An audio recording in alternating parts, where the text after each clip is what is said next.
On this episode of Boundary Breakers, I sit down with Joe Williams. Joe recognized at an early age that he was gifted at selling. And after selling residential real estate for a couple of years after college, went on to start his own real estate firm with a partner called Keller Williams. Since then, Joe and his partner have grown Keller Williams into the largest real estate franchise in the U.S. with over 1,000 offices and 175,000 agents. Joe's one of the most engaging storytellers you're going to hear, and he tells some fascinating stories about how they built this business. I really think you're going to like this episode.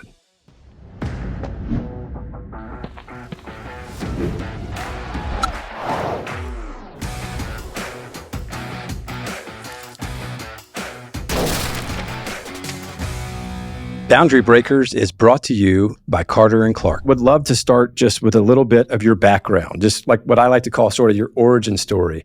Where'd you grow up? What if you had brothers or sisters, siblings, what home life was like, so that the audience can just get an understanding of who they're hearing from. The thing I would tell you, Brandon, is every successful person I've ever run into, when you dive into what their story is, a lot of what they became started very, very early in life. And, I've been attending the Family Office Club, Richard Wilson's group. And I love Richard. He runs the Family Office Club very much like we run Keller Williams in terms of the culture. And I guess it was about a year ago, I was in the audience and Richard tells his story.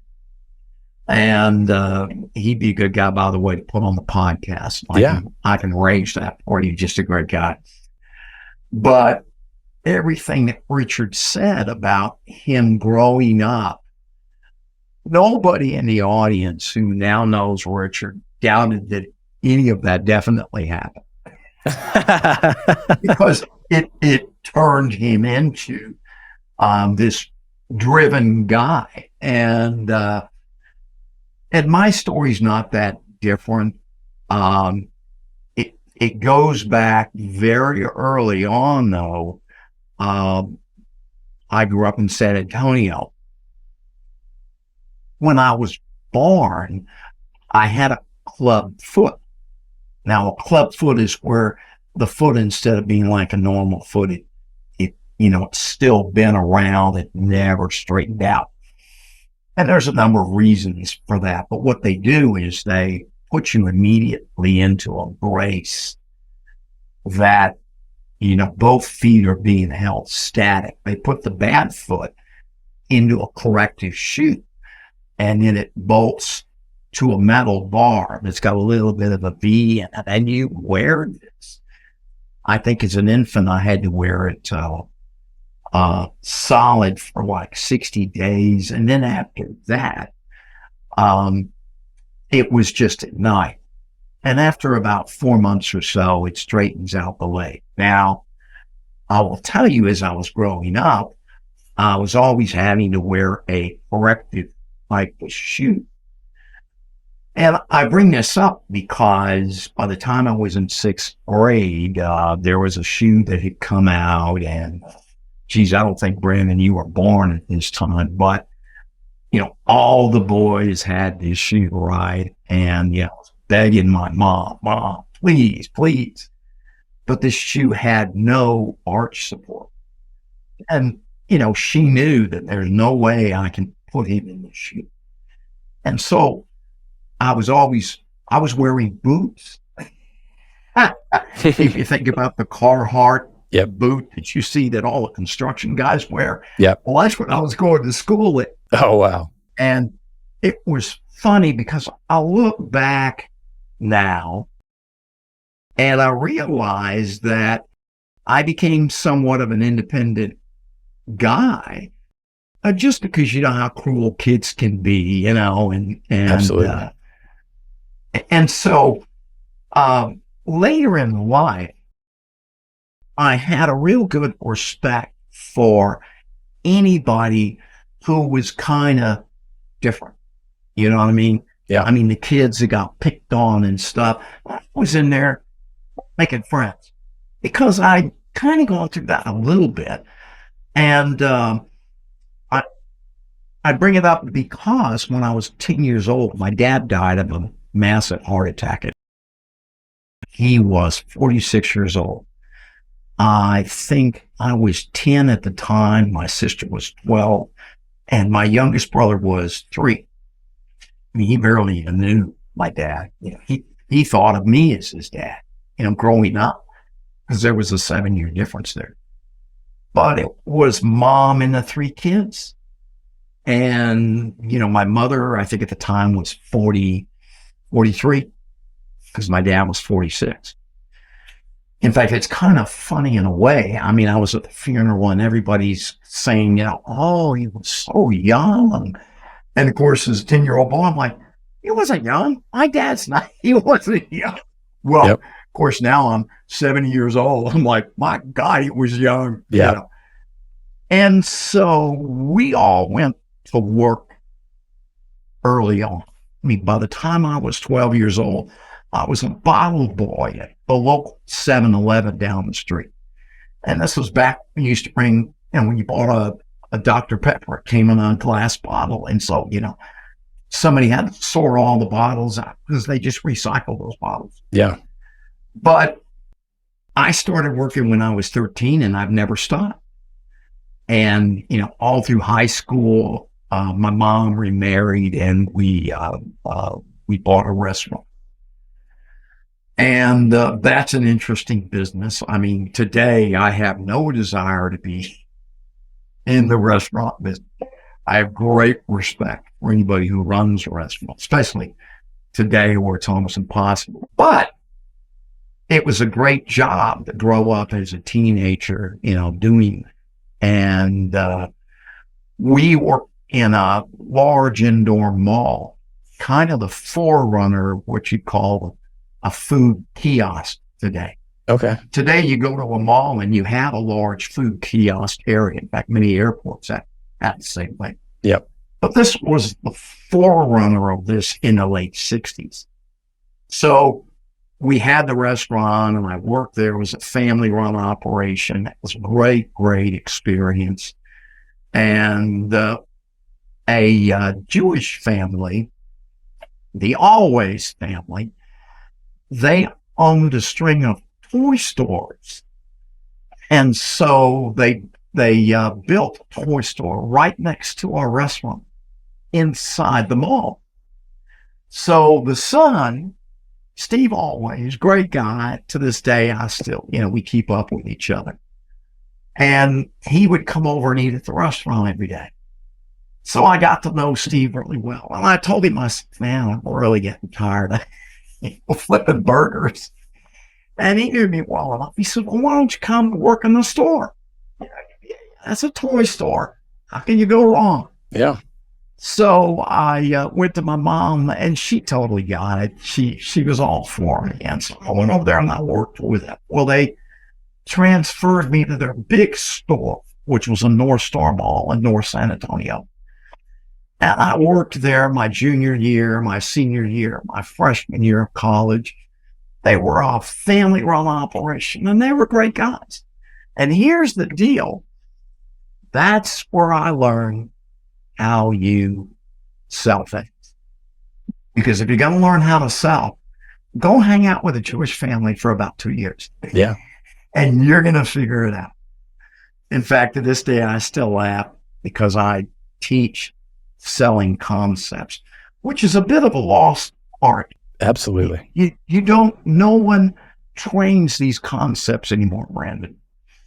But I went to Steve one time. I said, because, one of the closing concepts of selling is asking questions, right? Learn to ask questions and then shut up after you've asked the question, right? As Charlie Tremendous Jones used to say, first person who speaks loses. So I went to Steve and I said, Steve, is it true that Jewish people always answer a question with a question? He looks at me and he goes, do we do that? I like it. Anyhow, bottom line is, when I was a junior in high school, I wanted to buy a new car. Now, back in the day when I went to high school, I got out in 1971, just to show you how long ago that was. In those days, there were no AP classes. You didn't have any advanced placement classes. What they would do is put you in a study hall for 3 hours in the afternoon. I mean, can you believe that? And so I'm looking at my mom going, there's no way. Well, one of the alternatives they had was distributed education, what they called back then DE. Today, you'd call that vocational education. What it allowed you to do was go to school for 3 hours in the morning, and then you went to work. And if you're working retail, you were in distributed education, and you got credit for it. Oh, wow. But what it allowed me to do was I could work 43 hours a week so I could go buy a new car. Yeah. Perfect. And that's exactly what I did. So one of the great things that the school district had was the interscholastic league. Interscholastic league. And what they would do is they would organize some contests for all of the kids that went to high school, whether it was, speech contests or selling contests. And so with distributive education, that's what they did. And they had a program called sales demonstration. And so what you did, you took your retail product at the store that you were at, and you had 5 minutes to set it up and then 10 minutes to sell. And the different, DE instructors would act like the customer. Well, as fate would have it, I did very well. And I ended up placing second in the state of Texas. Wow. The kid that beat me was selling tires, and I'll give him credit. It was damn good. So he deserved to win. But anyhow, my mom at the time had sold the restaurant, and she was now managing beauty shops, which in those days, today you'd call that a hairstyle. Right. Okay? And so when I got this big trophy that I got for winning, I gave it to my mom. She had it, of course, prominently displayed, up on the counter. And when you think about it, Brandon, who are the customers who show up to have their hair done every week back then? Well, it was the real estate ladies. And so they're talking to my mom going, Bertie, you need to get that boy in real estate. And so I remember the day my mom came home and said, honey, have you ever thought about selling real estate? Well, I didn't even know what the word meant. I said, well, what is real estate? And she said, well, houses, land, buildings. We call that real estate. And I'm like, well, Mom, I never thought about that. Well, as it turns out, one of our best customers, a man by the name of Tony Specia, great, great guy. He was bringing his boys in for years into the toy store. We had this huge hobby counter. In fact, that was probably a third of our sales. Estes rockets, Lionel trains, Cox gas-powered planes, bikes. We sold everything. And I was the guy who was always pretty much running the hobby counter. So I knew Tony was a real estate broker. Back in those days, Brandon, you could be a real estate broker and an insurance broker. So you could sell them a home, and then you turn around and you sold them insurance for the house. Now today, you don't do that. So I talked to Tony. I said, Tony, I really think I'm going to be in sales for my career. Can you tell me about real estate sales? Well, Tony'd known me for 3 years. And I think in the back of his mind, he's like, yeah, I can put this guy in the office. He's going to make me a lot of money. So I went down on a Sunday, talking to him. He's telling me about insurance, and he tells me about real estate. I said, Tony, I think this real estate thing, I'd really like to try this. Like at the time, I just started my sophomore year in junior college because I was, paying my own way through school. And so Tony gets out the application. He's filling it out. He asked me my birthday. Give it to him. He goes, oh, no. I'm like, what do you mean, oh, no?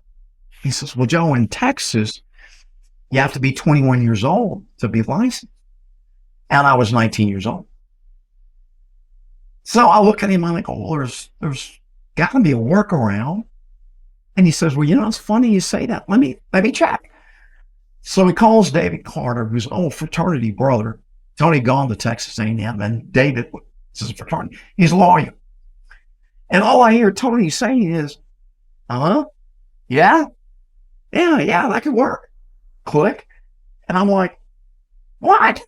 He goes, well, turns out in the state of Texas, if you are the oldest son of a surviving spouse, you can get contractual majority at the age of 19. Wow. Now, how cool is that, Brandon? That's how I ended up becoming one of the youngest real estate agents ever in the state of Texas. Wow. Because he just had to go before the judge, and the judge, signs the affidavit. They just have to prove that my dad died. And he walks in with the death certificate. Here it is. And nothing to it. So I remember to this day, and you'll appreciate this, and your listeners probably will too. So I come home and I tell my mom, hey, I can make it work.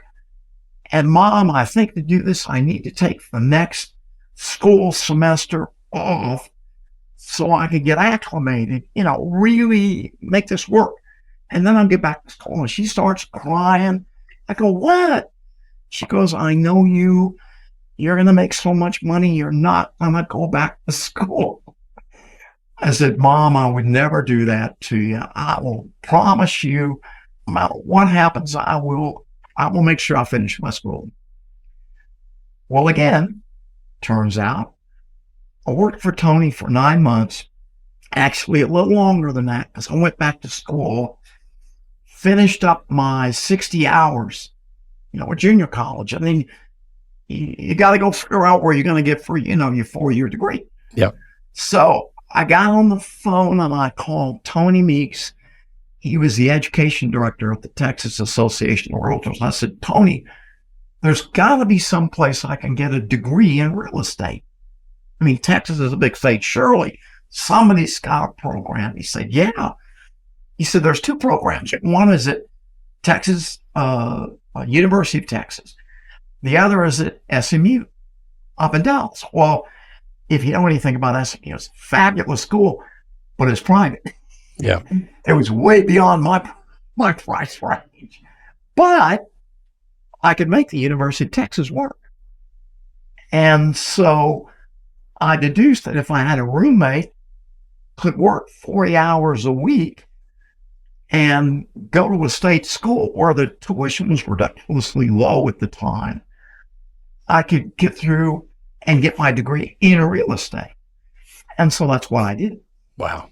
And I graduated it took me 5 years because I could never take more than 12 hours per semester. I mean, I was working, 45 hours a week, but not in real estate. I went back to the Always family. They had stores in Austin. So I called Steve up and said, hey, I'm moving to Austin. I need to finish my degree. Would you take me back? Well, in a New York minute, he said, well, of course. In fact, he let me write my own hours.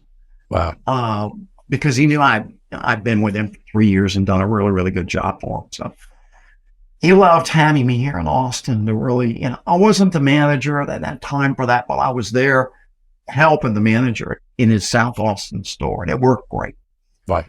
When I got out of school, the interesting thing about the real estate department back then, Brandon, is almost all the focus was on commercial real estate. Okay. They assume you're going to get out. You're going to go to work for, the CBREs or the JLLs, whatever. And by the way, none of those guys were around back then, 40 years ago. That was what I was thinking in my head. I wonder if they were around. Yeah, they weren't there, but there were a lot of good commercial operations. But I always knew, because the last semester I went to work for a local guy here, JB Goodwin, and I knew JB. He'd gone to my same high school, and I knew JB's brother, Guy Goodwin, very well. We were good friends. Guy and I were both at the University of Texas at the same time in the business school. And Guy would tell me all the time, you need to go to work for my brother. And I knew of JB. You know, you often know about the seniors and juniors in your high school, but you don't really know them. Right. But I knew about JB. And it was interesting. And again, this is a fun story. Makes the podcast colorful. Oh, yeah. Love it. So I'm in class with a guy by the name of Steve Peer. He's our instructor. Great guy. And I said, well, Steve, I want to get out of residential and go into commercial where the big bucks are. He goes, man, we'd hire you in a heartbeat. So he gets me an appointment with his boss, because Steve is moonlighting at the University of Texas. Yes, he's a professor, but he's also got his foot in the door. And by the way, this is what I've always loved about junior colleges. The real estate classes that I took at San Antonio Junior College were every bit as good, if not better, than the real estate classes I took at the University of Texas. And why is that? Because if you're an instructor at the junior college level, you're probably there because you want to be there. You love to train.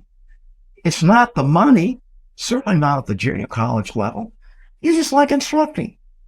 So all of the real estate instructors we had in San Antonio, they were all in the business. Yeah. So I mean, it was like an internship the whole time. Interesting. Which by the time I got to the senior college level, some of these guys were tenured professors, right? So they didn't have their foot in the door of the industry. Yeah, they could talk about it, but that's different. Yeah. Than, it's one thing to learn how to mix concrete. It's another thing to be on site mixing concrete. Right. Absolutely. More theoretical at sounds like at UT than.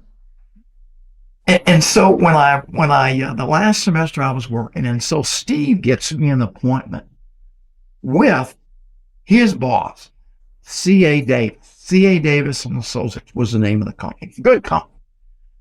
C.A. was your classic real estate commercial broker. I walk in his office. Here he is behind the desk, got a half smoked cigar in his mouth, talking away. He looks at me, he's all business, looks at my resume, and goes, well, what do you want to do? I said, well, I want to get in the commercial real estate business. He goes, oh, well, hell, Joe, he says, I'll give you a desk and a phone if that's what you want. But let me tell you something. The IRS is about to make a big change to the capital gain law. And I don't care who you're talking to in the next 9 months. Nobody's going to do squat till they figure out what that law is going to look like. And then he looks down at my resume and he goes, well, hell, you've been selling houses now for 6 months. My old buddy Leo Herzog made $100,000 last year. Now, keep in mind, this is 1976, right? Yeah. My old buddy Leo Herzog made $100,000 last year selling houses, for God's sake. And he turns around, and in those days, Brandon, everybody had a credenza behind their desk. Today, nobody does that. He turns around and he grabs a phone, and he starts dialing. I have no idea who he's dialing. No idea whatsoever. And next thing I hear him go, yeah, JB, hey, yeah, oh, they can't play with the darn. They'll lose every game from now on. Hey, listen, I got a guy you need to hire. Oh, my gosh. And he sticks the phone down. Wow. I don't even know who he's hired. It just had to be the phone. Now, fortunately for me, I knew Guy, JB's brother, and so when he said JB, I knew who he was calling. Oh, wow. And if I had not gone to work for Charlie Davis, then JB would have been the next logical call. So anyhow, long story short, I go to work for JB, and I'm there for 3 years here in Austin, doing well, making good money. In fact, he promoted me to a manager within 8 months.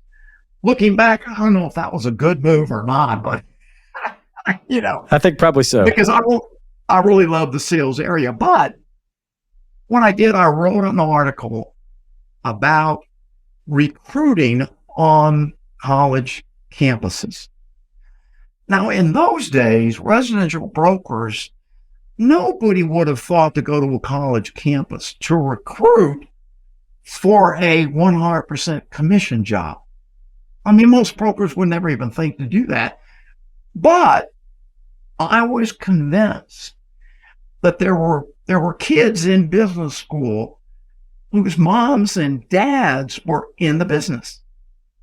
And so they were coming down to get a degree, yeah, but they might be a candidate to go into real estate because they already knew about it from the mom and dad. So here's what's interesting, why I tell you the story. So I end up on a recruiting trip to Baylor University. And one of the guys I traveled down there was Sam Fitzgerald. Sam interviewed about 7 people. I interviewed about 7 people. And on the drive back, I asked Sam, hey, anybody look interesting? He said, well, I don't know about that, but I'll tell you, I interviewed this guy. He's an interesting cat. And I said, really? What's his name? He says, Gary Keller. Wow. Funny how this happens, right? Yeah. Well, so Gary ends up coming to work for JB.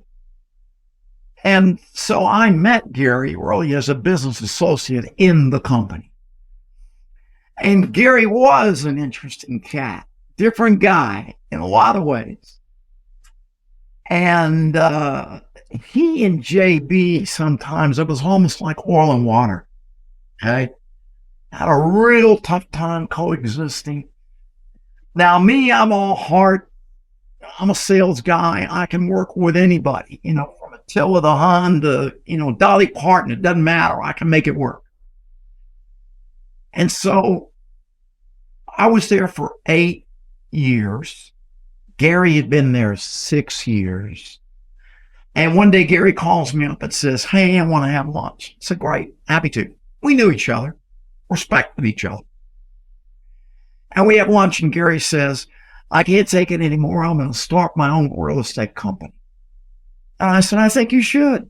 I mean, I knew how contentious the relationship was with each. I said, I think you should. You know the numbers. You've been managing the Round Rock office now for 2 years. You know those numbers. I actually had managed an office for JB in San Antonio. Had moved back to San Antonio for 3 or 4 years and managed an office there. Currently, when Gary and I had lunch, I was selling commercial real estate. I'd shifted into the commercial real estate area for JB Good. And then Gary said something kind of surprised me. He said, well, I want to do it, but I want to do it with you. And I said, you don't need me to be successful. Why do you want to do it with me? And his reasoning made sense. And it was this. He said, look, every successful real estate company that I study, it's rarely one guy. It's generally a couple of people. And when you think about it, Brandon, here I am 41 years later since we started the company. I totally understand that dynamic. Okay. In fact, what's interesting, there's a guy who wrote a book, and I can't remember the name of the book, but here's what he said. And this book came out about 2 years ago. If I'd known this was, I would have done some research for you. But what this guy basically said is most successful service organizations tend to be run by 2 people. One of them is a visionary kind of, where are we going to go? What's the best way to get there? And one of them is the day-to-day, here's how you run the operation to make sure that happens. Does that make sense? Yeah, absolutely. I mean, if you study Steve Jobs, who, by the way, that's who I compare Gary to. Gary is the real estate version of Steve Jobs. Gotcha. If ever there was one, that's my partner, Gary. The reality is, every entrepreneur who comes up with a great idea may or may not, and most of the time they're not, the right person to go run the company. Okay. The idea is great. You see this all day long. Yeah. And really, the first time I ever saw a book about it was when that guy wrote the book. And it made all the sense in the world to Gary and I, because the truth is, for Gary and I, we're almost two totally distinct personalities. Yep. Gary's the yin and I'm the yang. It's the best way to describe it. And it's like a good marriage. Most good marriages, you've got that same thing. Yep. One person is this personality, the other person is this personality. And I'll share a story that's really good for your listeners. So we started a company, and I was in the field primarily, because that's where I'm good at, training a lot. Gary was in the office, managing, training as well. It was a good synergy. Yeah. And thank God we had that, because we had 2 good years. 83 we opened, but really 84 was our first year, and then 85. And then by 86, the you-know-what hit the fan. Yeah. In Texas, Oklahoma, Colorado, Louisiana. Oil dropped to like $7 a barrel. The real estate market had been going crazy, for 4 or 5 years prior to that. It just crashed overnight. It looked like 07, 08, 09, 10 in Florida or Arizona or Nevada, or Nevada, as they say. Yeah, Nevada. So it was terrible. It was worse than those later, because what happened was we had the savings and loan crisis. And that occurred because back then, savings and loans could be in the development business. So what they did was they started a development arm, and they would go to you, Brandon, and say, okay, Brandon, you're a developer. We're going to put up all the money for your project, and then we're going to do a 50-50 deal with you. And that's how it was done. Well, when the market collapsed and all these values collapsed, the S&Ls were upside down. Gotcha. So what they call the S&L crisis really was a value real estate crash, was all it is. It's what you have today with the offices with these massive vacancies, but it's a totally different thing because we've totally changed how we work. Yeah. Right? Who wants to go to the office? Right. Let's do what you and I are doing. Yeah, right. So it's similar, and yet it's not, but it's the same issue. Right. So 86 market collapses, and we've got probably about 75 agents in our office. And we immediately lose, the bottom third, because they're not making a lot of sales anyway. And we're looking around at each other going, you know what? We got to rethink what we're doing. And the amazing thing, Brandon, about the KW success story is all the things that we changed, none of them were earth-shattering. Anybody could have done it. You couldn't patent any of these ideas. There was nothing we did that was earth-shattering in any way. But there's a saying that I saw years ago in Forbes magazine, and I have it on my wall here in the office, and it's this: innovation is seeing what everyone sees, but thinking what no one has thought. An example I always give is when I was a kid, we used to go to the Sonic drive-in. You drive your car, and it wasn't called Sonic back then, but it was a hamburger drive-in place, right? And the lady would come out, she'd take your order. Sometimes she'd be on roller skates. Yeah. It was great. And then when she brought the hamburger and the French fries, if you wanted ketchup, they brought it in a plastic squeeze container with a little, nipple on the end. Yeah. That's how you got your ketchup. It didn't come in a little bag. It got invented later. But here's the goofy thing. It took 35 years for the ketchup at the local drive-in to go from a plastic bottle at the drive-in to a plastic bottle at your local Kroger. Wow. You remember you used to get ketchup in glass bottles? Yes, you're exactly You used to right. buy your peanut butter in glass bottles. Nobody mentally made the connection. Wait a minute. I mean, comes in plastic at the drive-in. Why can't we sell it in plastic at the store? Because who's always breaking the ketchup jar? Yep. Not you, not me. It's the kids. Right. Gosh, I mean, that's if I had a interesting. nickel for every time we broke the peanut butter jar or the ketchup jar. Yeah, no kidding, right? So again, innovation is seeing what everyone sees, but thinking what no one has thought. And so Gary and I looked at the real estate business and said, you know what?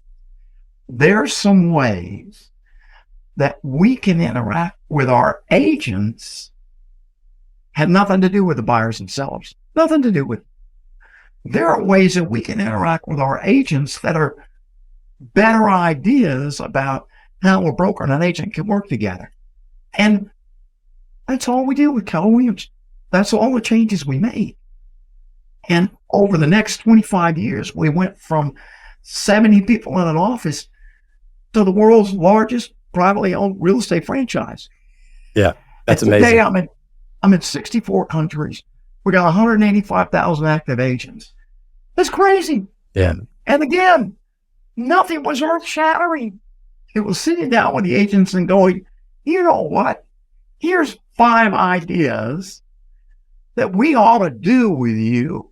What do you think about these ideas? Or better yet, we went to the agents and said, hey, if you guys were us, what changes do you think would make a better relationship? And of course, you and I both know that every good company, I mean, Sam Walton, right? Management by walking around. Yeah. The guy would fly his plane, he would land, he would show up at the local Walmart in Peoria, Illinois, and walk in unannounced. Yep. And just talk to the workers. And they gave him all the stuff he needed to know. Absolutely. Absolutely. And every good company does this. We all know this. So my point is, some of the greatest, most successful ideas that we implement day in and day out, they're not new. It's just somebody sat down and said, there's got to be a better way to go do this. Yeah. Okay. That's fascinating. So can you take us back there? So it sounds like when you guys started the company, you didn't sit down and say, we're going to do this differently than everyone else. No. What we did was you call it Pepsi Challenge. Okay, let's go steal everybody's policy and guidelines manual from all our competitors. And you know that's how it gets done. And let's read what their policies are. Okay, how do we make this policy better? You with me? Yep. For example, there were brokers that would say, hey, if you're an agent for me, you go sell real estate and you buy a property, I'll give you a discount on your commission. And of course, our comment was, how stupid is that? I mean, if the idea is for you guys to build wealth in real estate, it's not really going to happen through commissions. I don't care what they tell you. It's never going to happen. It's only going to happen by the investments that you make in real estate. So, if you guys want to buy real estate, we're not going to charge you any commission. Yeah. That was logical. Yeah. But at the time, I had a lot of competitors that they didn't agree with that. Interesting. In fact, let me tell you I have a theory, Brandon, and here's what I call it. I call it the stable table theory. All right? Okay. What does this mean? This means if I build a table and I have one leg on the table, how stable is it? Well, it's not, right? Correct. 2 legs, it's not stable. 3 legs, well, it's a stool, but I'm not going to let my grandson on it. but with 4 legs to a table, it's going to be very stable. So I've always said that the very best companies out there, what they've done is they've been able to isolate what the 4 legs of their tables need to be. And everything else, in my mind, is irrelevant, right? It's kind of like when I build my list, and you'll appreciate this because I can grab it right here. Okay, here's my list for the week, right? Yep. This is called the Big Chief Tablet Program. And I write my Big Chief Tablet, and then I start to store all my big rocks. And guess what? At the end of the day, if I can get the 3 big rocks done, I'll be massively successful. And so for companies, if you can identify those 4 synergies that you need to be operating to make your company a success, you're going to do well. And so for most companies, and for us with Keller Williams, the first thing we had to do was decide, why are we here? What is it that we're really doing?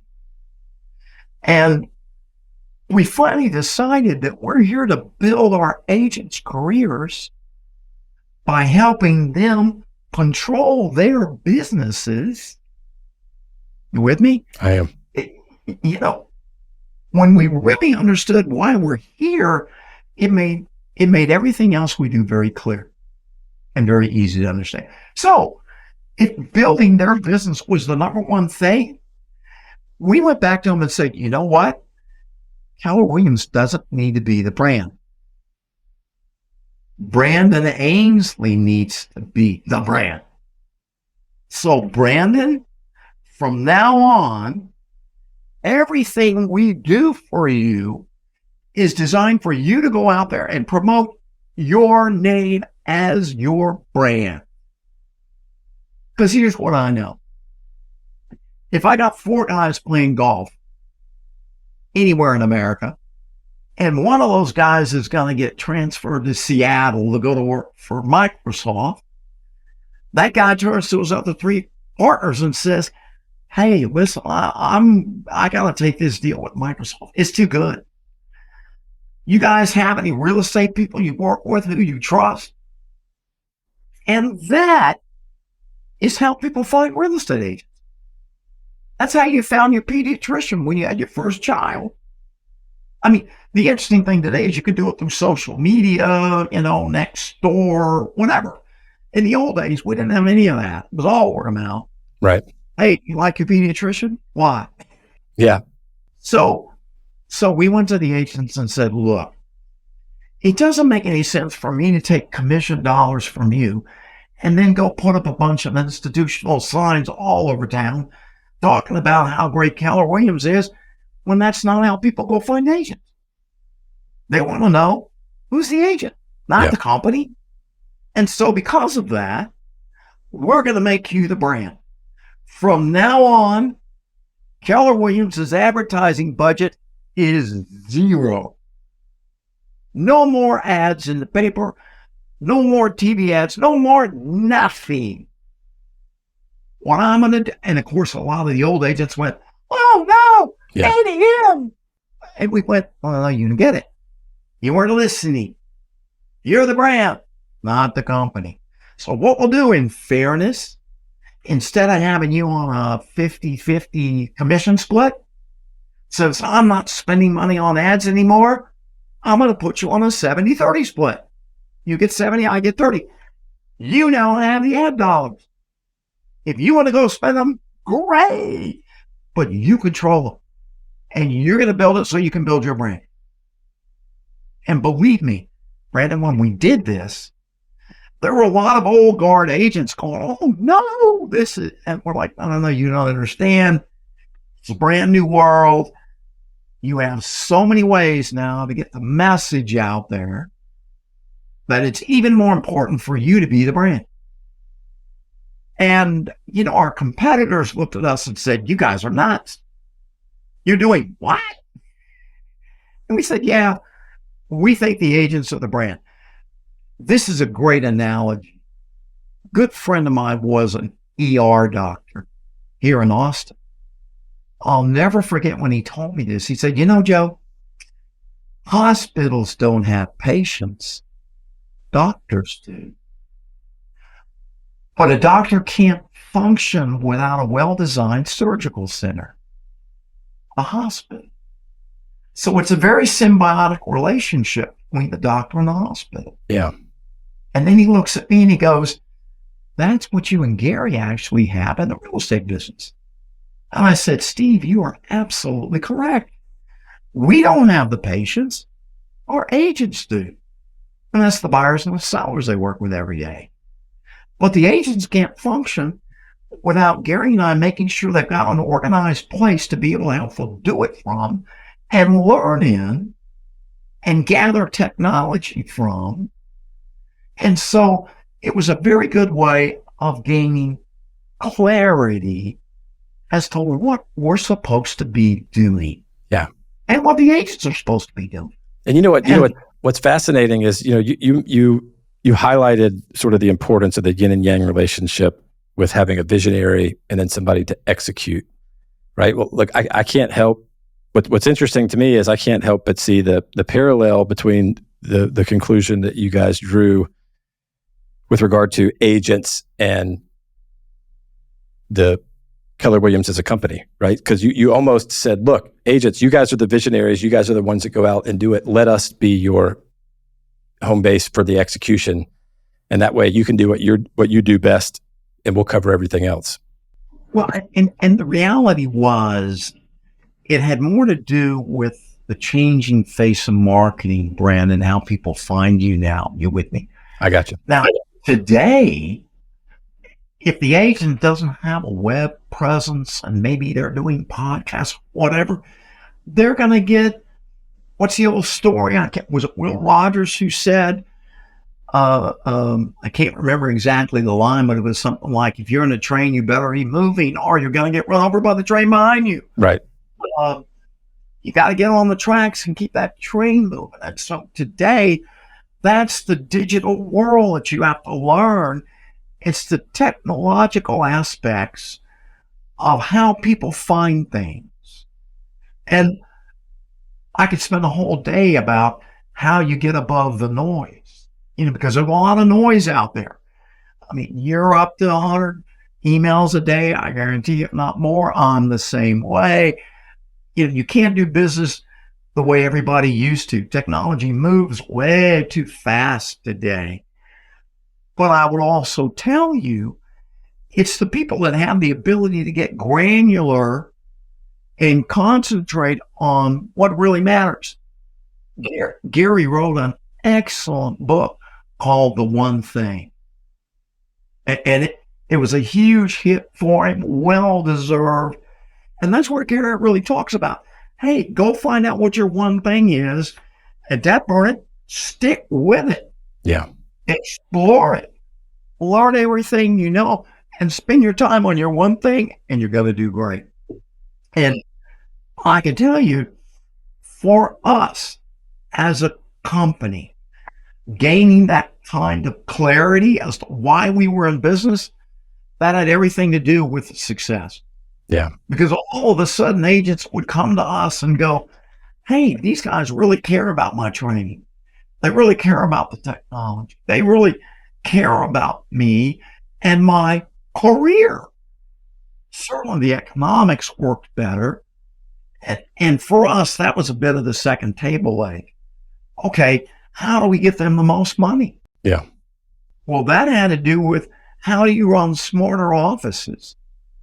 And I'm here to tell you, the real estate brokerage business is ripe with brokers who are out there who aren't making money and they don't understand why.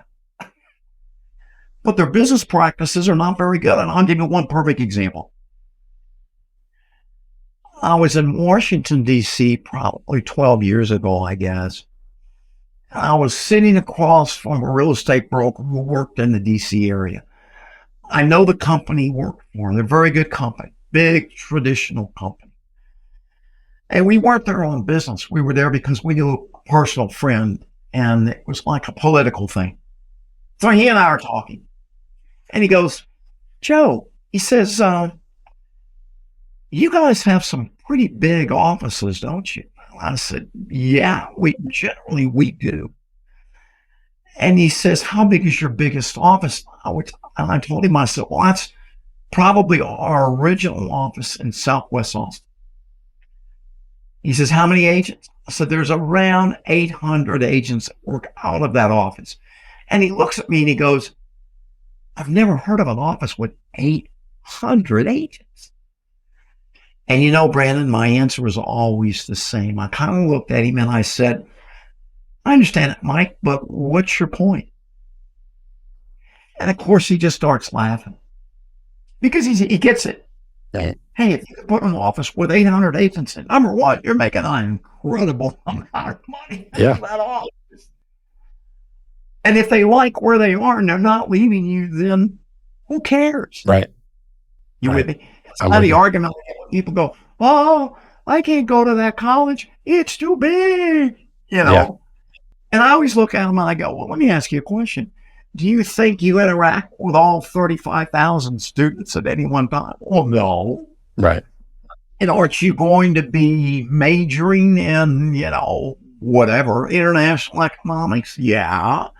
So don't you think you're going to be back down to about 100 kids that are graduating in that same area? You think you could work with 100 of them or, get to know them? Yeah. In other words, the point is this.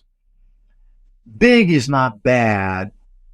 Big sometimes, if it's organized, can be very powerful. Yeah.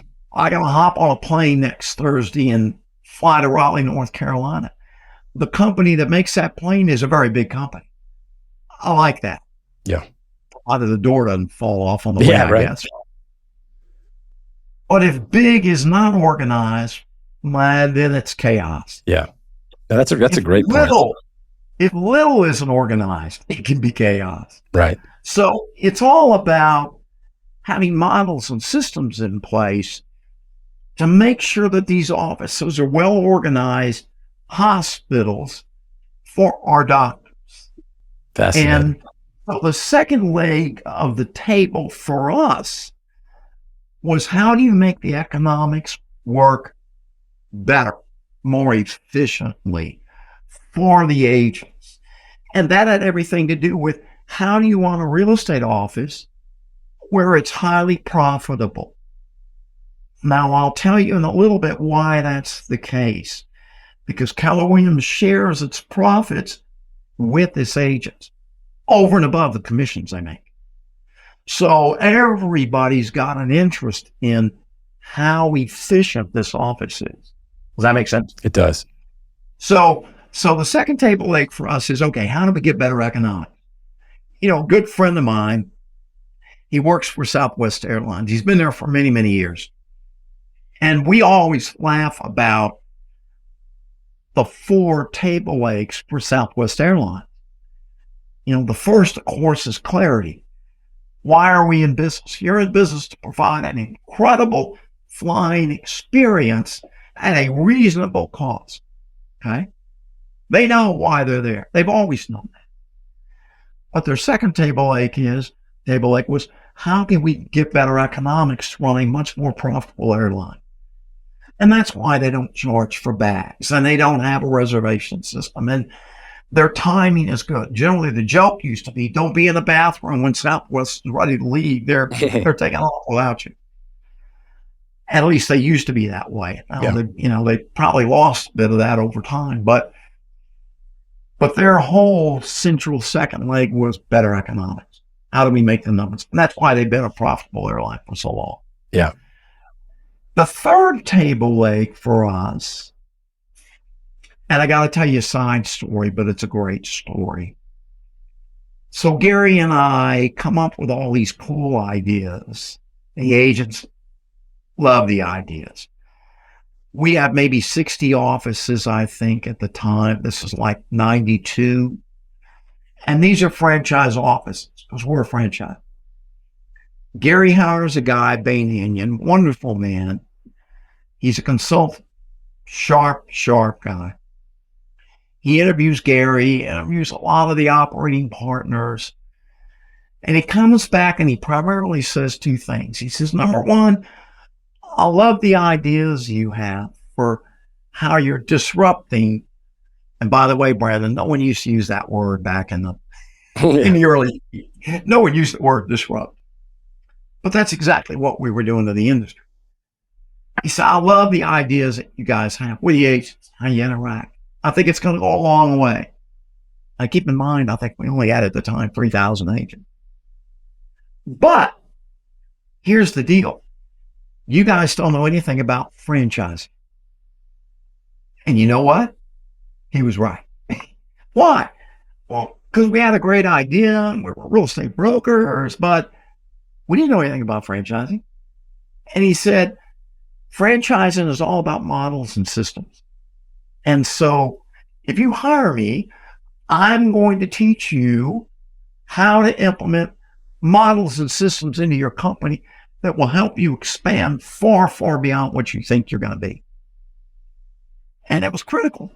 And one of the first things he told us was, I'm going to teach you guys a 10-step process to go hire talented people. And Brandon, let me tell you, I've been out of college 15 years by that time, Gary about the same. I don't know that anybody had ever sat down and said, here's how you find and hire talented people. No one had ever taught us that. You just kind of learned it from osmosis. Yeah. Or read books. But this guy walks in and says, here's a 10-step process. And by the way, you cannot leave any of the steps out. And it was excruciating just to learn the process. Interesting. But because we did that, we were able to fulfill that third table leg, which is go get the best people. As simple as that sounds, when you have the very best people in place in any department, it's amazing how they learn to handle whatever pops up, right? And especially if you're in a service organization like we are. We don't sell a product. We sell houses and buildings that everybody else can sell. Yeah. We don't have a patent on any of that. So he took us through these steps, and it's amazing. I look back now, and because we put everybody through the training program. It used to be called the Recruit Select Program. Now we have another name for it. But the reality is it's the same process. It takes about, 20 hours per hire. Wow. To do that. Is that for franchisees or for agents at the individual? Well, primarily for franchisees. Okay. And we're talking to operating partners. Gotcha. At the highest level, regional managers, operating partners, team leaders of an office. Okay. We got to take them through all 10 steps. Got it. And if you do, by the time you get on the back end, there's every good chance that you got the best candidate. And I can tell you this. I think it's very true what he did for us, because when the crash hit 07, 08, 09, and 10, that crash, every real estate company in America went backward. We were the only real estate company that grew 4%. Wow. And I would tell you that was directly correlated to what Bain had taught us about going and getting the best people. Wow. So, table leg 1, clarity, vision. Where are you going? Why are you going there? Table leg 2. Table leg 2 is different for different companies. For us, it was how do we get better economics and run very, very precision run offices. Table leg number 3, go get the best people, especially in the leadership position. And then table leg 4, in every great company I've ever witnessed, all of them have accomplished this fourth thing, and that is go create a great culture inside your company. If I can create a company that for most situations you can come to work for me and you never have to leave, how cool is that? Very. Now, granted, certain businesses, they are going to leave you. If I've got the local Chick-fil-A down at the corner, I'm going to be recycling high school kids in and out of there all day long. Okay. Now, I want to be able to go get the best manager. You with me? Yep. And I want him or her to hang around a long time. Right. So Chick-fil-A is very good about developing manager owner incentives where they can do that. I don't know if you know this about Chick-fil-A, but you do great as a manager, but if you ever leave, all of that goes away. Yeah. Okay. So they've got quite a hook that they use. And so everything you can do to create a good culture is critical. And to me, in the real estate industry, I think for Gary and I, it was a matter of saying, okay, how can I get my agents to think like owners? Okay.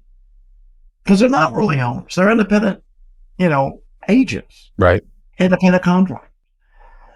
But how can I bring them into the system where they have the mindset of an owner? And this is where we did do something that was very unusual. And let me preface it by saying, when I got out of college, I had a friend that called me to an event. He said, "Oh, you need to come down and see what we're doing." But he wouldn't tell me what they were doing. I had to go to the meeting. So I go to the meeting and I'm at an Amway meeting. Okay. And Amway built all these products. Soap was one of their main products back then. We're talking, mid-70s. And I wasn't interested in selling soap or anything like that, but they were a multi-level organization. By that, what do we mean? Well, we mean they started drawing circles on the board. Okay. And if you recruited someone and they bought the product and they sold it and you made money on their sale, and it was a very interesting. I remember after everybody left the room and I'm looking at the guy going, I'm not really into soap, but tell me about these circles. Okay. I want to know, what are these circles? Yeah, I love it. Well, so I don't know if you know this name, but one of the most successful developers ever in the state of Texas was a guy by the name of Trammell Crow. Oh, yeah. Trammell, his organization still exists. I mean, great company. Trammell, incredible guy. Trammell basically, when he did his partnerships around the country, because he's the guy that basically invented the modern day industrial park. Industrial parks used to be old other buildings, no landscaping, no office, the guy who was the CEO, he's not going to be at that warehouse. But Trammell rethought all of that. He put in these beautiful wide landscape boulevards, and he located his industrial parks close to residential communities because they were beautiful. And he built tilt wall buildings with glass facades. So the CEO was happy to drive there. And the warehouse was in the back and it could be air conditioned. And again, it goes back to innovation is seeing what everyone sees, but thinking what no one has thought. Yeah. And so Trammell one day goes, "Hey, I'm going to design the modern day industrial park." And that's what he does. So he put them throughout America. But as he did it, he would go to Florida and he would find a leasing agent who could function as his partner there. And they made great money. And then when that agent in Florida says, "Trammell, you need to go talk to Joe Williams in Austin, Texas. He'd be a perfect partner for you. He's a good guy, played golf. We both went to school together." Next thing you know, Trammell comes, he meets me, we do deals, we make money. What Trammell did was he paid part of the money I was making Trammell back to my buddy in Florida. And he literally, you could draw out on a board how everybody was making money on everybody. And normally you would not define that as a multi-level deal, but Brandon, that's exactly what it was. Wow. And so we went to our agents and said, hey, we think we could do the same thing. We think we could take the profits, a percentage of the profits of every office we have that's profitable, and put that in a profit sharing pool, and the money is paid out based on who recruited who. And so that's what we did. And when you design a multiple level payment plan like that, there's only 3 questions you have to ask. Number one, how many levels are you going to go down, where the money goes level wise? What are you going to pay at what level? And how do you determine how much profit's going to go into, when you pay? Yeah. And that's it. And so we talked to the agents, and it was unusual for them, but they totally got it. To their credit, they go, that's a great idea. Yeah, I love this idea. I love the idea of not, if I don't make a sale that month, I might get a profit share check from agents that I put in an office in Minnesota. Wow. Yeah. And so here's the incredible thing. You ready for this? I think the number, you'd have to check me on this. I think we've paid something like 1.3 billion with a B in profit share checks over the history of the company. Wow. Unbelievable. That is unbelievable. And if I'm collecting a check like that, can I think like an owner? Because remember, all those checks are predicated on how much profit the individual offices are making. Yep. And this is why we have a thing called the Agent Leadership Council, the ALC. And they meet once a month to talk about office issues because we want the local agents' feedback. And it's a mix. Some of the top agents, some of the new agents, we want to hear from everybody. And if somebody at that meeting goes, you know what? The copier's acting up again.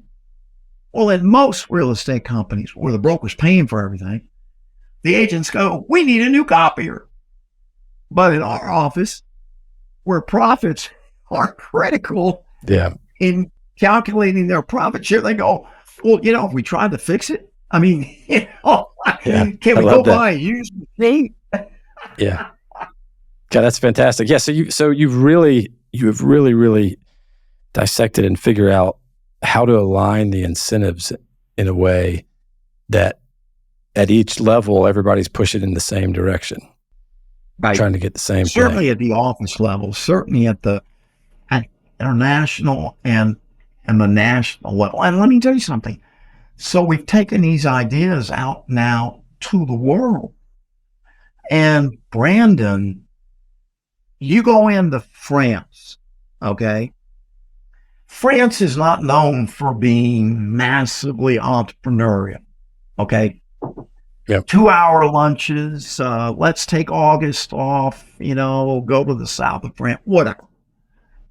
And so all of a sudden, here we come over, an American company, profit sharing, you're going to make most of the commission. You're going to build your own brand. They're looking at us going, these are incredible ideas. We've never even heard anything like this. Wow. Because the average French broker, he has his thumb on his people. Yeah. I mean, it's totally controlled. I mean, they don't even have to be licensed in France to be a salesperson. Only the broker has to be licensed. And why do they do that? To control those guys. Yeah. So here comes KW with its, hey, it's all about you. And I look up and we got 4,000 agents in France. Wow. That's in 50 offices. That's incredible. I was over there last spring to talk to them. And we had their family reunion, which is the convention. And it was incredible. The average age probably was 42. Wow. They were young Yeah. because they're trying to figure out how to be an entrepreneur. And so many areas of French business, they can't be an entrepreneur. But in real estate, they can be an entrepreneur. That's fascinating. I'm curious, Joe, over the years, have you guys been approached by other industry leaders or other people not in the real estate world that are curious about your model that want to implement it in a different industry? Well, I can tell you this. So the Stanford Business School called us, I believe the first time was 14 years ago, because they'd heard about our business model. And so they did a whole study on it. Wow. And then 3 years later, they came back and did a follow-up study. Wow. And I can tell you, not many real estate companies have had that up, had that done. In fact, that's the first time I ever heard a guy say, yeah, we think of you guys like you're the Southwest Airlines of real estate. Oh, wow. And I'll take that compliment. That's a great compliment. Yeah. Look, that's a compliment. You said not many real estate companies, not many companies at all get that. Right. That opportunity. The awards and the accolades are, great. We'll certainly take them. I think the one we think the most about is Training Magazine does a annual survey on the top training companies. And for about probably the last 15 years there, I think we're always in the top 10. Wow. Some years we've been number one. We've been number one. IBM was number two, and then on down the line. So we'll take that as a big compliment, because I'm a firm believer, Brandon, that you've got to constantly be bringing new people into the business. Okay. So the word on the street has been for years that, hey, if you're going to get into real estate, you need to start at Keller Williams. When I got out of college in 76, it was a well-known fact that if you were going to sell life insurance, which back then was still a big, big area of hiring, New York Life, Northwest, Mass Mutual, everybody was out there looking for life insurance sales guys. Today, you don't see that at all, but back then, big. But everybody would tell you that if you're going to go on life insurance, you go to work for Prudential. Prudential was well known that they had the best base training programs. And so if you were with New York Life and you were a manager, your fertile grounds for recruiting were the Prudential guys that had been there like a year at Prudential. And they would slide in there to pick them off. Well, I hate to say it, but that's probably a bit of what happens to us, because I've run into competitors. I have a very, very good friend. We travel with him. He and his wife, we travel with them. In fact, we're going to Africa this July, safari. And she used to tell me for years, oh my God, yeah, Joe, I tell everybody, start at Keller Williams. Go get their training, because it is the best industry training. So our job is to get them in there. We want to keep them. Yeah. But I can tell you, and you know this instinctively, becoming number one is fun. Staying there is all the work. It's work to maintain a number one position. I hate to say it, we just came off a major lawsuit, where what this attorney did was target the top 5 firms. So, it's anywhere, Remax, Keller Williams, Berkshire Hathaway. We're right in there with Warren Buffett. He owns Berkshire Hathaway, and another small company. And that was all about just going after the top 5 guys. Had nothing to do, it's the goofiest thing. It's a classic class action deal. Yeah. Not a lot's going to change. In fact, I had to laugh. They told me we were being sued in Missouri, of all places. And I'm like, Missouri? Well, come to find out there's a bit of a personal connection between the judge and I don't want to go into that, but anyhow, we've had to settle that, and we're implementing policies to help make it clear, but there wasn't a lot that was being done wrong prior to. So you got a big target on your back. Big target on your back when you get the success that you guys have had. Totally. Well, so I'm speaking of staying at the top and continuing to sort of reinvent things, bring on new people.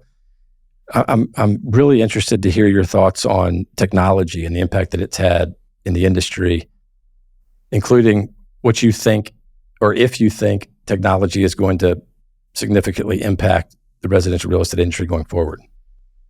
Well, here's what I would tell you, and that is that, you often hear the comment, the more things change, the more they stay the same. At the very heart of it, a good friend of mine was in the insurance business. And the insurance business right now is rates are going up. It's kind of crazy. He came and spoke last April. I had about 1,000 people in the room. And he says, the insurance business is pretty easy. You have to take in more money than you pay out. And I say to the agents, the real estate business is pretty easy. If people know who you are and how you can bring value to anything they're buying and selling, you're going to do well. And so at the heart of it, it's still very much a relationship business. Yeah. Okay. Now, where does technology help me? Oh my gosh. I can find them faster. I can talk to them faster. I can show them my value proposition faster. I can use AI to talk to them better. There's so many ways that technology properly used allows me to scale what I do every day. And the people that are able to look at technology and go, and you and I both know this, Brandon, there's a lot of, for years and years and years, the technology that you see, and really still today sometimes, is an answer in search of a problem that may not actually exist. Okay? And that's a lot of technology, right? Absolutely. Or maybe the problem exists and the technology would help solve it, only using that technology is so complicated.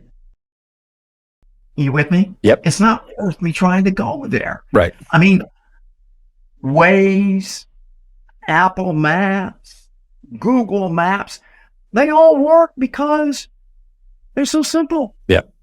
And they solve a definite problem. I mean, when people ask me, what's the best thing a phone does? I always look at them and go, GPS. Yeah. I mean, besides me being able to talk or something, it's the GPS function. It just makes it so easy. Yeah. Nobody carries around the map anymore. Yeah, it talks to me, tells me where to go. So I think the first thing that happens with technology is we tend to look at them and go, okay, number one, is it on a simple enough platform to be able to understand and use? That's critical.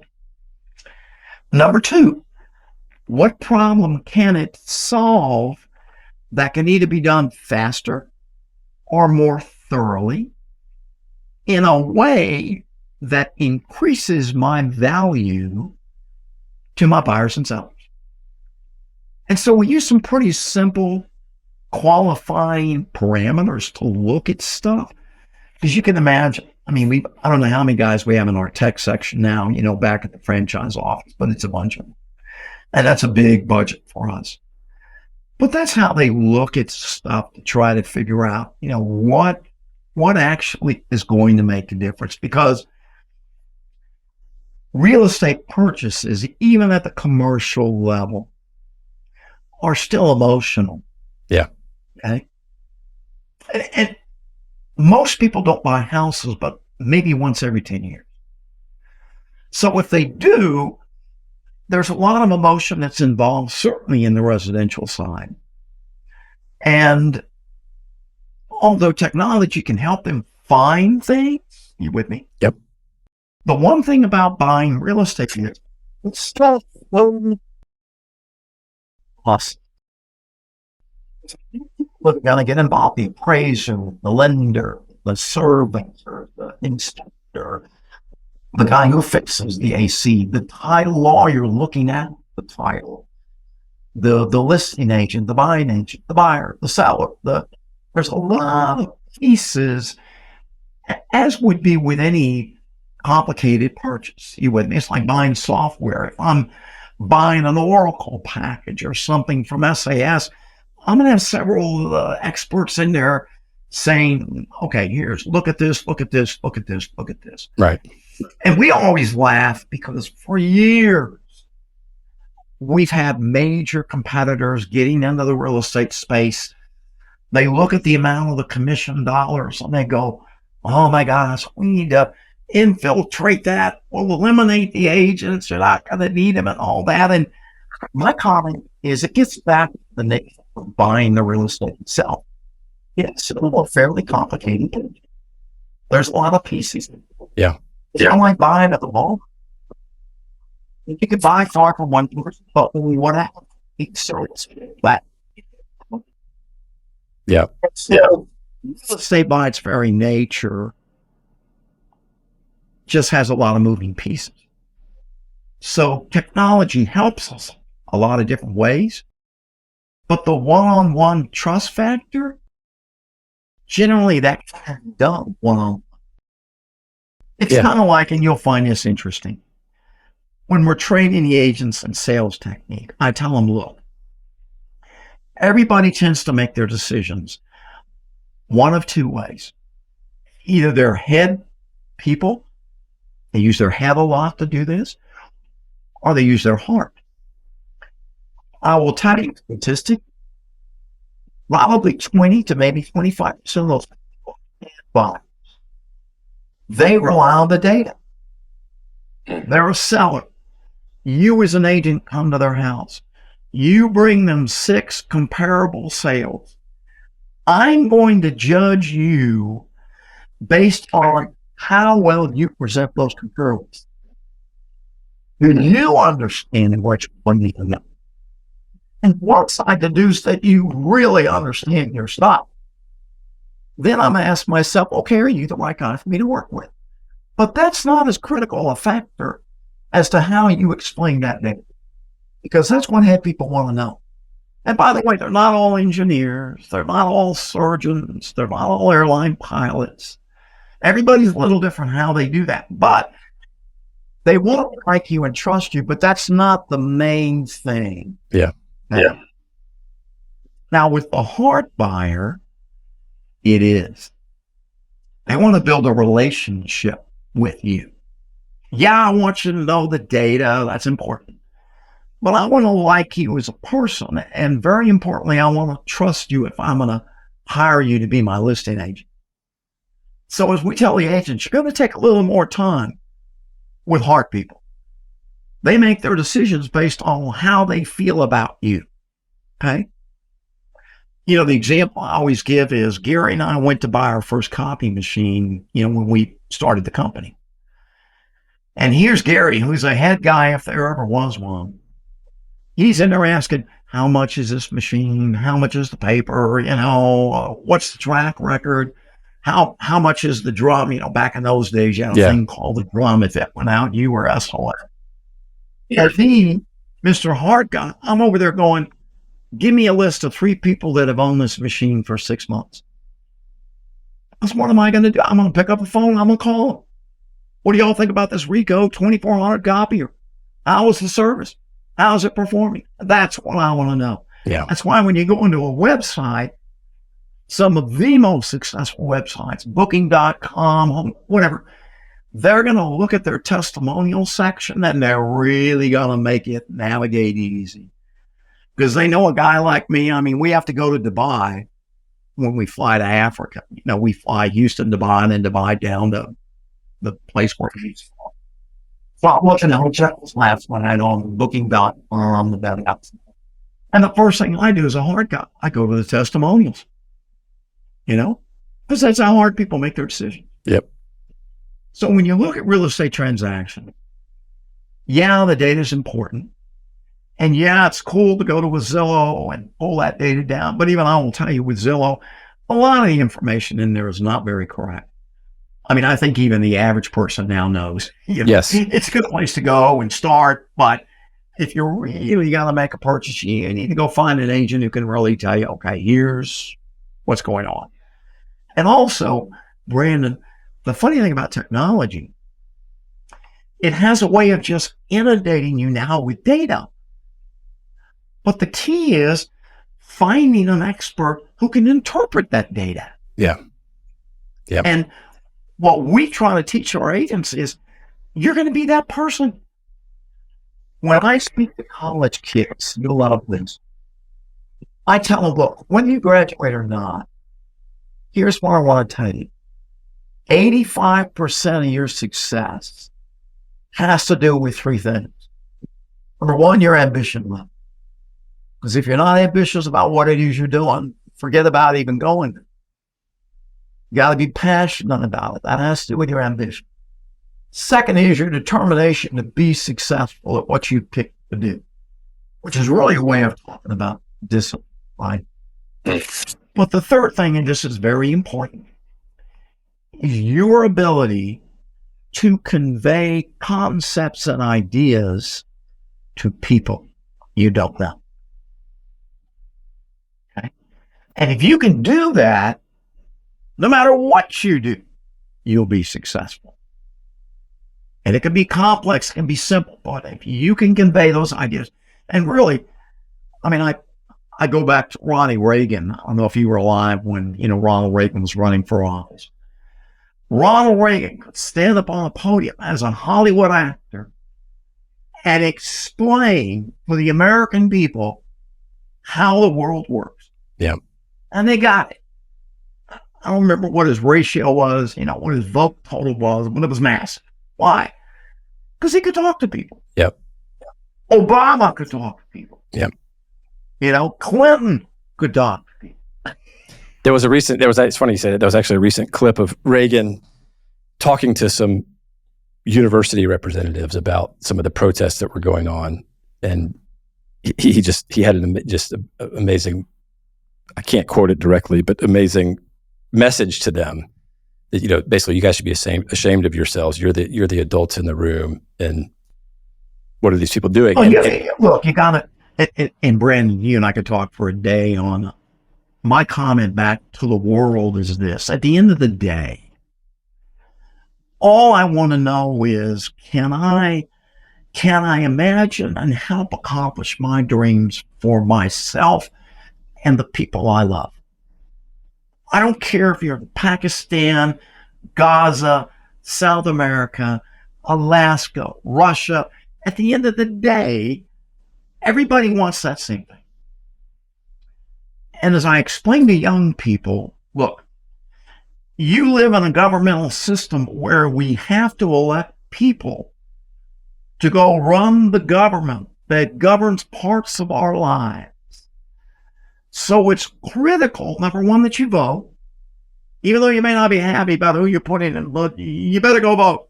That is a right that lots of people around the world would kill for. But you young people, in my estimation, are going to have to fix politics because we don't get the best leaders in the governmental sector anymore. And when I go speak to a high school and I go, hey, what do you want to be when you grow up? Nobody says they want to be president. Yeah. They don't even want to be a local councilman. That's right. And so what's happened? They all want to be Elon Musk or Jeff Bezos, right, or Joe Williams. And the reality is, until we can bring respectability back into the political realm, we're not going to get the leaders we need. Yep. And so I talk to young people all the time and go, look, it may take a revolution to fix this, but we need to fix it. And it better happen in the next 10 years, or I'm not sure exactly where this place is going to go. I mean, I agree with Warren Buffett. I've always remembered something he said, and he brought it up about a year ago. He said, pessimists get all the newspaper ink, but optimists tend to make the money. Yeah. He's right. Amen. So yeah, I'm an optimist, but at the same time, everybody can look at the country right now and go, we got to fix this. We're not in a great place. Yeah. It's a leadership problem. I'm right there with you for sure. So you're down to your last question, Brandon, and then I got to get ready for a Zoom. You got it. Well, so I've been biting my tongue, but I did want to tell you that you and I have a little bit more in common than we even knew coming onto the call. So my father, when I was 11, passed away suddenly. I had a 13-year-old brother, and it was my mom and my brother and myself, and that's one of the reasons why I was in so many open houses. But look, last question. Thank you for all the time. If you could go back to that lunch when you guys started Keller Williams, and you could tell your younger self one thing, maybe something that you've learned over the years or a mistake that you knew you were going to make. If you could go back and travel in time and tell your younger self one thing, what would you tell him? I don't have a lot of the way things turned out, I think, is the way it would have turned out. I'm a firm believer that the big man drives the bus. I say this because I've seen enough miracles in my life to know that it's not just us. We may not really know who's up there driving things, but I'm convinced there's someone a little more powerful than us. I think the only thing I would have done is to think through more about how partnerships should work. Neither Gary or I knew, you know what I mean? Sure. It's kind of like a marriage, Brandon. I've been married for 43 years to the same woman. Gorgeous gal, smart as a whip. Met her at a real estate convention up in San Diego. Wow. She lived in Louisiana. We married via Braniff Airlines. Wow. Okay. Knew her for 60 days before I said, I want to marry you. And that was 43 years ago. But I would also look at you and say, that was a crapshoot. Okay. Could have gone either way. With Gary and I, it's the same thing. It would have been nice for him and for me both to have a little bit more knowledge about how you structure partnerships. Yeah. And we would have been able to anticipate things coming down the pike better. But we didn't know. We were just kind of, going as we went. But the reality is, I think Gary would look back and say the same thing. We were good partners for each other at the time that we needed them. Because frankly, within 3 years, I went to him, he went to me when the market collapsed. I went to him and I said, look, one of us needs to take on the management of this thing primarily. And Gary was the logical guy to do it. He loved the management. For me, not so much. Yeah. I like putting things together. I like sales. Right. So I sold him a share of my stock. I kept the share of my stock. And he's been a good steward of the company. Now, of course, I'm in there helping. I helped start the commercial division. And we've got 3,000 commercial agents today. So I spend a lot of time with those guys, working with them primarily. And I'm in a private office because we do development, we do raw land. The land fund that you were talking about, we just put together a land fund where we take advantage of the deal flow that we see from our agents. And we see stuff, Brandon, before BlackRock sees it. Yeah. Wow. Because my guys are embedded in these communities. And, one of the first deals we're going to work on with our land fund is in Chapel Hill, North Carolina. Found a great tract of land. Because of the connection, we're able to get it under contract. And they were able to walk to one of the major builders. I can't mention who it is, but it may be one of your clients. Yeah. Who was more than willing to buy the land with finished lots, which we can do, for about 3 times what we've got in the land. So the return to my limited partners is tremendous. Yep.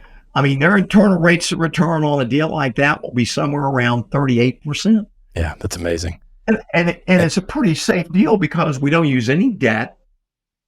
We buy the land outright. Yeah, I learned a long time ago, you don't borrow money to buy raw land. You can get yourself into trouble. That's good advice. And look at everybody right now, the finance stuff at 3 and 3.5%. And now the banks are coming back saying, hey, it's 8%. And oh, by the way, your values dropped 40%. Yeah. Well, that's a killer for a lot of these guys right now. Yeah. We're not out of the woods yet, but buying land, most of our product that we're entitling, and you know that process as much as anybody, it's a 18-month, 2-year process. Yes. And on some of them, we have the ability to then go do the infrastructure, the roads, utilities, farm water drainage, all of that. Gotcha. We're very good at that. And I don't buy anything where I don't have my local guys there on site. Okay. We did, for example, when Florida fell apart, we were down there buying stuff everywhere. And, 5 years later, we exited out of all of that and made out like banditos. So my same investor group, they're like, okay, what's next? Yeah, we do it again. Yeah. I love it. Let's go do it again. Yeah. Yeah. Well, Joe, look, you have been so gracious with your time, and it's the pleasure and the honor of being able to spend this time with you is, like I said at the beginning, so much appreciated.